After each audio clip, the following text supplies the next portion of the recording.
Welcome, World Doll Day enthusiasts.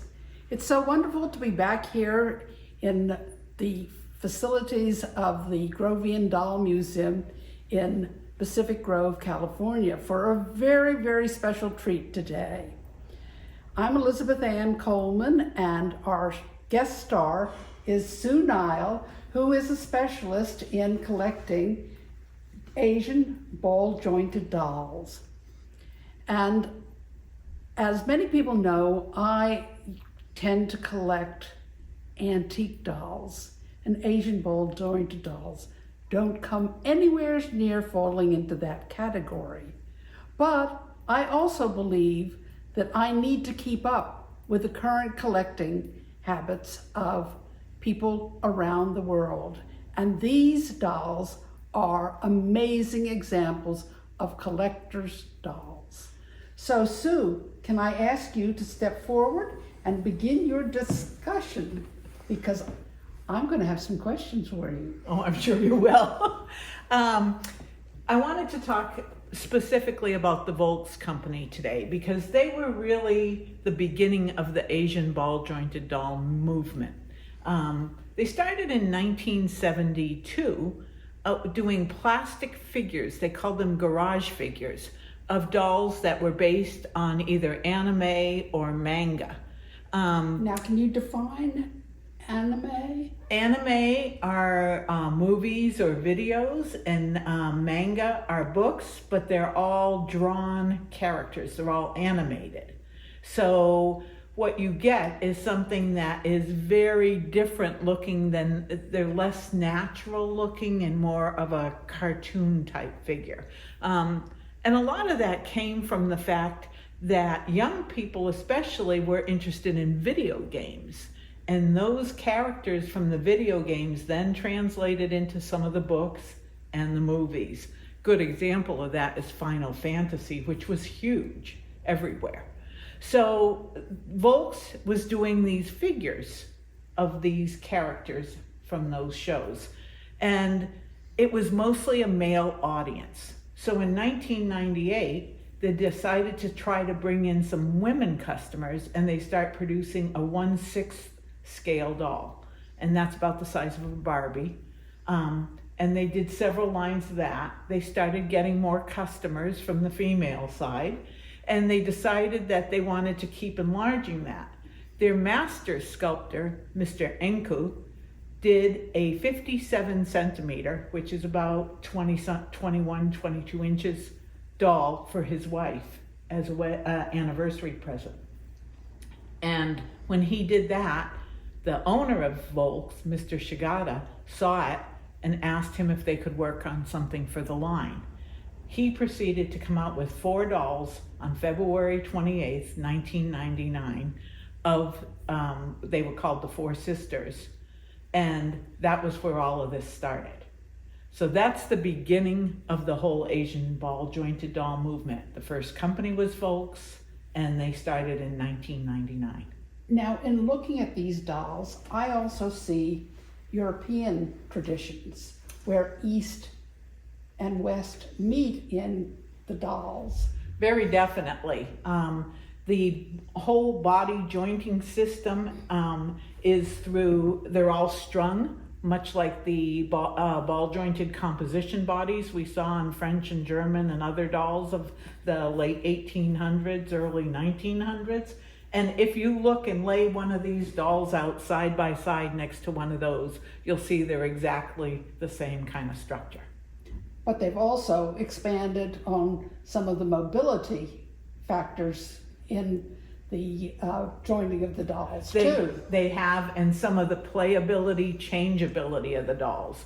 And we'll talk about some of that. People have to remember, these dolls are not meant for children's play. These are meant for adult play. That's right. They're resin. They're relatively heavy. I think they could be lethal weapons, I think. I think it's quite a surprise to pick some of these up and find out that they're 7-8 pounds. So they're not something that you would necessarily give a 4-year-old to carry around. So they are definitely for adults, but it's the idea that adults still want to play, and that they want to have the chance to do these things with the dolls. So they're very posable, they're very changeable. They have a lot of ways that you can use them to play, to photograph, there were stories written about them where people would do poses and write a whole story that went along with the doll. And people do meetups where they bring the dolls and have lunches together with friends and everybody brings their doll. So they brought a lot of the sense of play back, I think, with the dolls, for adults particularly. So let's talk a little bit about the dolls themselves. I think that's a wonderful idea. This is probably the earliest one. And this is Shiro Takibana. And I got him, he was produced in 2003. And you can tell by his painting in comparison to maybe some of the other painting that you'll see on the dolls that he's a little more simple as far as his play. But what he started off as, Volks developed stories around each set of dolls. And he's one of the Tokyo Boys, which was a series of 4 dolls that were produced over the years, 4 friends, high school friends. And he is the first one they came out with. Now, Sue, may I ask you about their clothing? Because I know that their clothing is one of the great features about them, and that they really represent streetwear, not only in Japan, but globally. Actually, their clothing is wonderfully made, and they connected with a lot of the designers in Japan to do clothing to design and do clothing for their dolls. So you'll, Baby the Stars Shine Bright and other companies actually connected with Volks to do specific outfits for their dolls. So the clothing is outstanding, I think.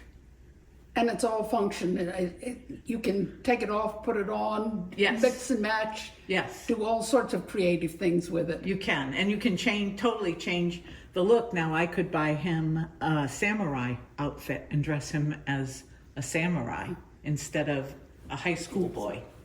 I tend to leave my dolls the way I get them because I like that with the limited editions, particularly to keep them true to form. But you could change him to look like a totally different personage than he is there. The other thing that you can change, obviously wigs go on and off, but you can change their eyes. So you can put in different colors, different size eyes. You can change their hands, their feet, and their ears. And we'll talk a little bit more about that as we get into some of the other dolls. I think that's one of the fascinating parts about these dolls, is their exchangeable parts. Now this little girl in the jeans, she is a mold F13. And I had her specifically made for me. She's in unusual skin tone. She's in the suntan skin tone. If you look, she's a little darker than some of the others. And I liked her face because I thought she particularly looked more like the anime characters that I was used to seeing, the ones in the anime and manga. The oversized eyes. I just thought she was really cute, and I really liked the head mold. So when I started collecting them, you could only buy them in Japan. And if you wanted to have one specifically made, you had to have a shopping service do that for you. So you would contact someone who was in the shopping service, you would tell them what you wanted, they would go to Volks and order it. It had to be shipped within Japan in order to have them do that. So they would ship it to an address in Japan and then subsequently ship it to the buyer in the US. What most of us didn't understand when we started, these dolls are handcrafted. They're hand poured, they're hand painted, they're made for you. And they're resin. They're resin. And the thing is, you might wait a couple months to get the doll. you might wait as long as 4 or 5 months to get the doll. And there were a lot of people who said, I sent my check, where's my doll? Because we were used to that immediate gratification. And they would send back a note saying, the doll is being made specifically for you. We want you to be able to enjoy your new doll. And they would try to calm people down, but initially it was quite a shock to find out that it was going to take months to get this doll. So a whole different perspective in doll buying than we were used to. But there are a lot of companies that will make clothes and wigs and accessories for the dolls. The thing that's interesting is that Volks named these dolls Dolphy as a contraction between doll and figure. And that's why they're called Dolphy, D-O-L-L-F-I-E. They have an event they call a Dolpa, D-O-L-P-A, and that was a doll party. And they have those in Japan. They used to have them also in Korea and in the US. They've scaled back on some of that since some of the terrorist attacks we had in the 2000s, and then again with COVID, so some of that has scaled back. But their parties used to have 500 or 600 dealers who only produced things for the Volks dolls. If you were producing for other Asian ball jointed doll companies, they weren't allowed into the Dolpa. It was just for the Volks. The only thing on display were the Volks dolls. And you were talking about numbers of 5,000 people showing up for these events. Just for Volks. Just for Volks. Just for Volks products. And so, how many other competitors roughly does Volks have? There were hundreds after a while. Because people learned that they were very, very popular, and there were all kinds of things people started developing for other dolls. But Volks to me was kind of the premier company for doing the dolls, and a lot of that recognition is the level of quality you see. So that was the start of it.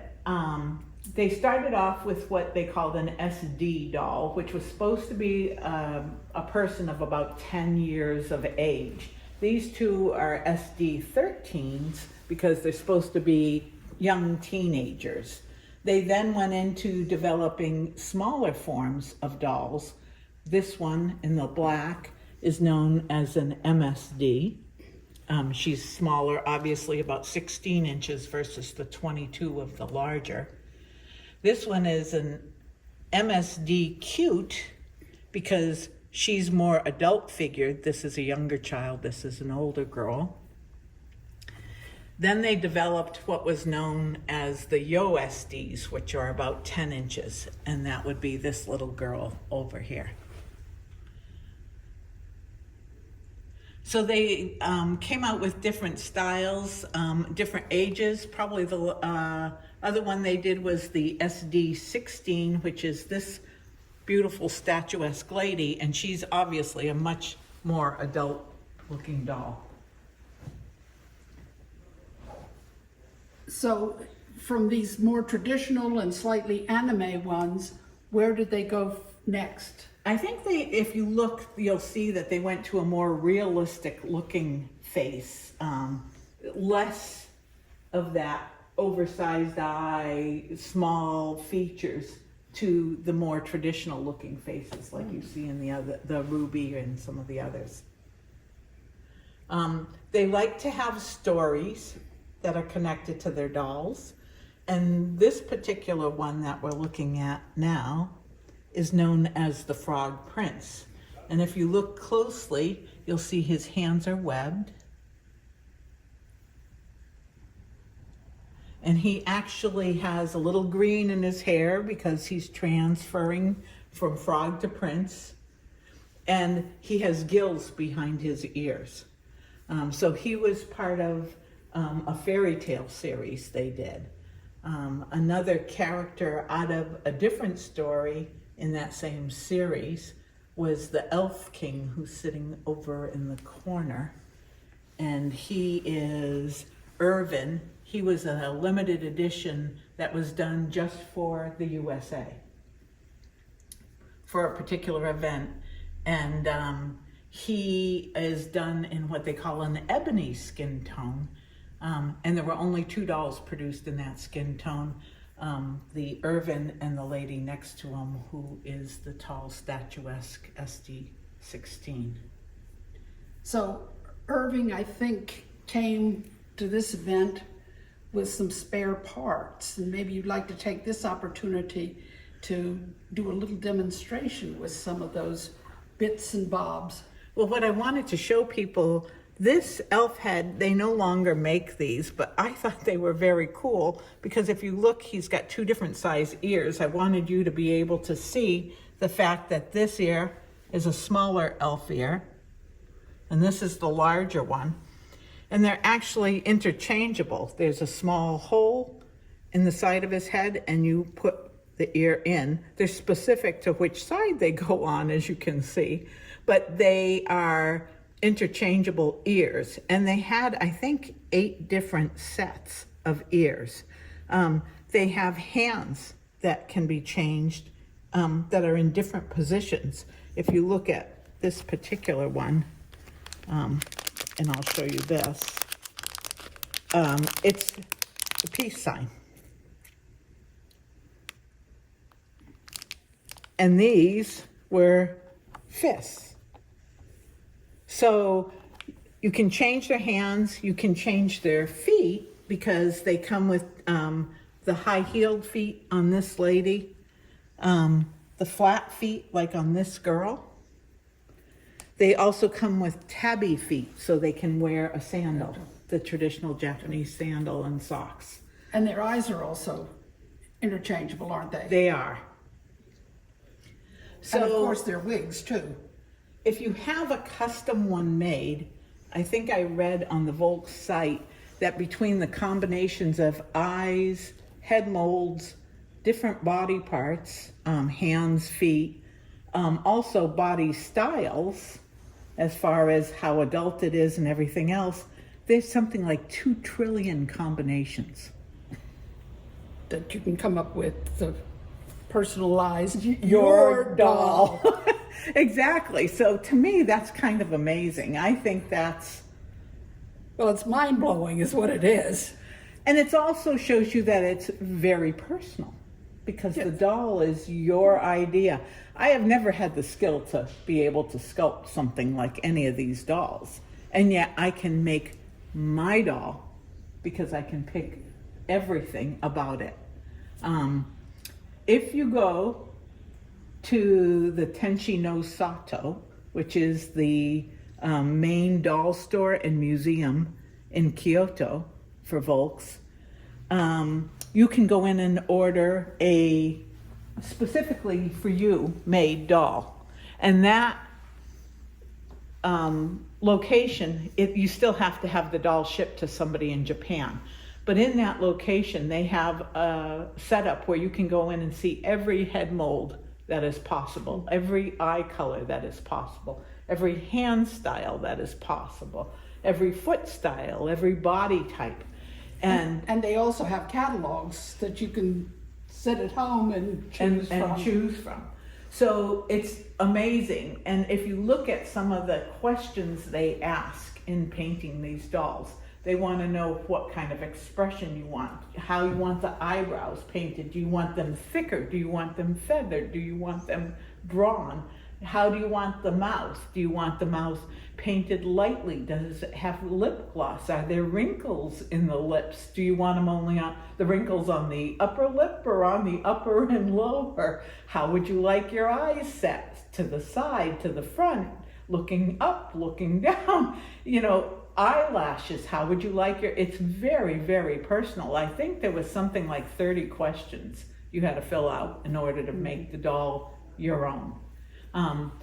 And the eyes are glass eyes that are made, and they're, again, beautifully done.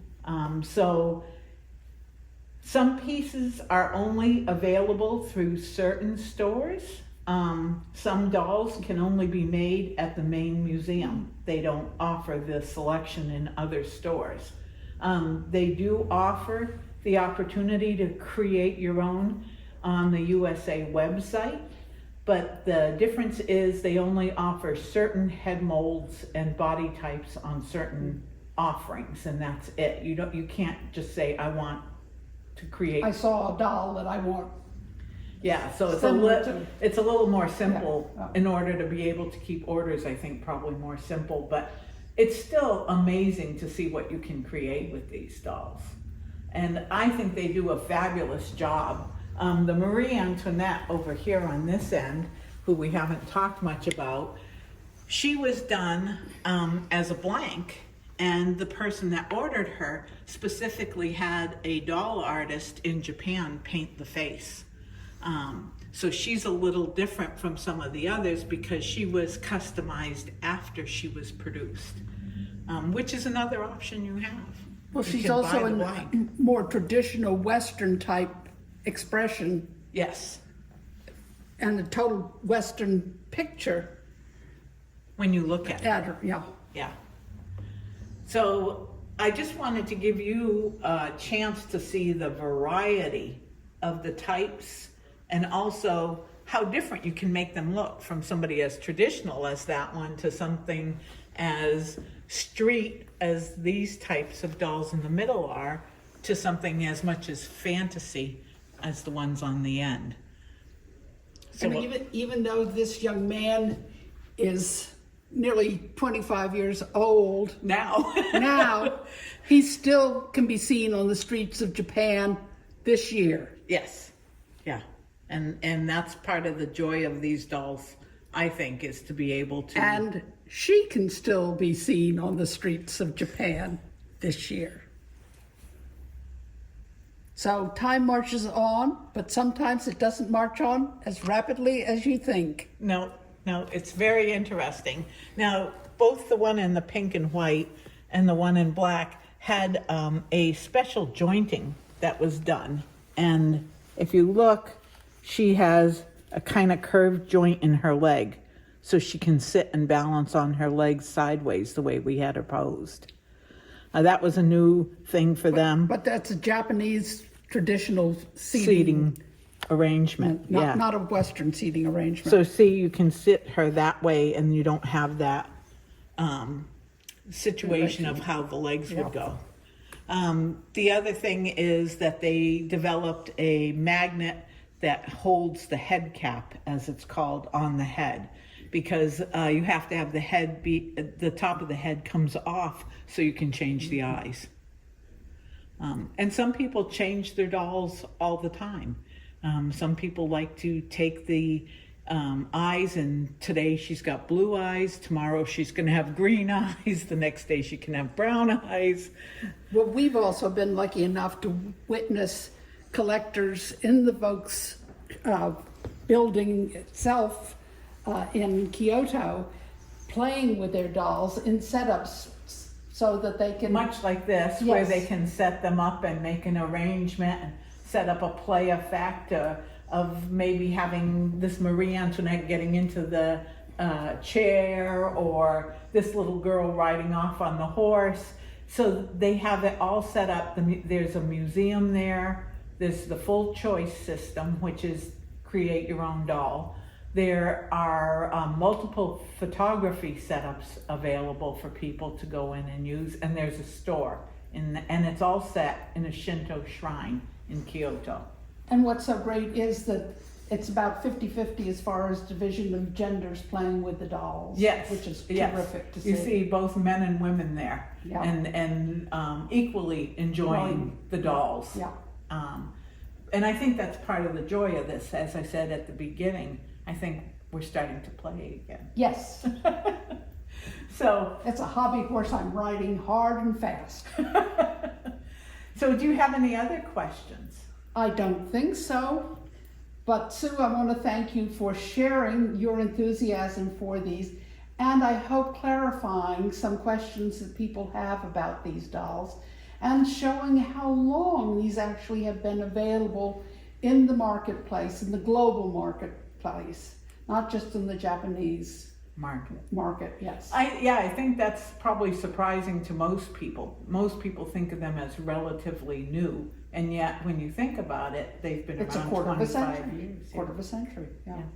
Which So- isn't just yesterday. No, as we know all too well. Yes, exactly. Well, thank you, and thank you to Michael and David for making this possible. I hope this has been good information for people who are interested, and I appreciate the opportunity. Thank you, and goodbye.